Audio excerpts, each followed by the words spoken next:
চলছে আত্মশুদ্ধির মাস, পবিত্র রমজান মাস। আল্লাহর সন্তুষ্টি লাভের আশায় ভোর থেকে সূর্যাস্ত পর্যন্ত খাবার ও পানীয় থেকে বিরত থেকে চলে এই পরিশুদ্ধি লাভের চেষ্টা।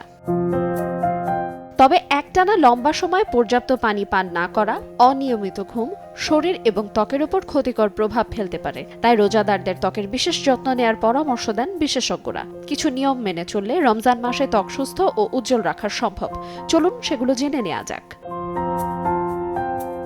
রোজা রাখা অবস্থায় ত্বক সহজেই আর্দ্রতা হারাতে পারে এবং এতে ত্বকে পানির মাত্রা কমে যায়। এমনকি 5 ওয়াক্ত নামাজ পড়ার উদ্দেশ্যে ওযু করার জন্য বারবার মুখে পানি দিতে হয়। এতে যারা শুষ্ক ত্বকের অধিকারী তাদের ত্বক আরও শুষ্ক হয়ে যেতে পারে। তাই প্রতিবার মুখ ধোয়ার পরে ত্বককে ময়শ্চারাইজ করতে হবে। পাশাপাশি ইফতার এবং সেহরিতে প্রচুর পানি পান করতে হবে। এদিকে পানি সমৃদ্ধ ফল যেমন তরমুজ, শসা, কমলা ইত্যাদি খাবার তালিকায় রাখতে হবে এবং ডিহাইড্রেশন রোধে ক্যাফেইনযুক্ত পানীয় যেমন চা, কফি, সফট ড্রিঙ্কস এড়িয়ে চলতে হবে।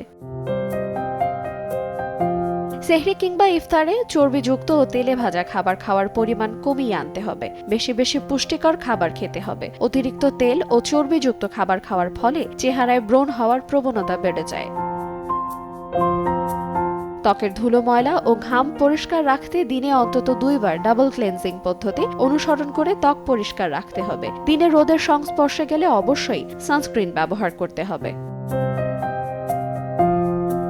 তাছাড়া অবশ্যই দিনে অন্তত 6 থেকে 8 ঘন্টা ঘুম নিশ্চিত করতে হবে। রমজানের সঠিক খাদ্যাভ্যাস ও ত্বকের যত্ন নিলে পানির শূন্যতা ও ক্লান্তি ছাড়াই উজ্জ্বল ও সতেজ থাকা সম্ভব।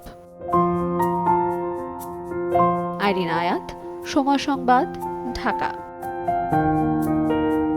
আর নয় ভয়, এখনই সময়। 50টিরও বেশি কোর্স করুন একদম ফ্রিতে। আজই রেজিস্ট্রেশন করে এগিয়ে যান স্বপ্ন পূরণের পথে। ভিট কনফিডেন্স একাডেমি।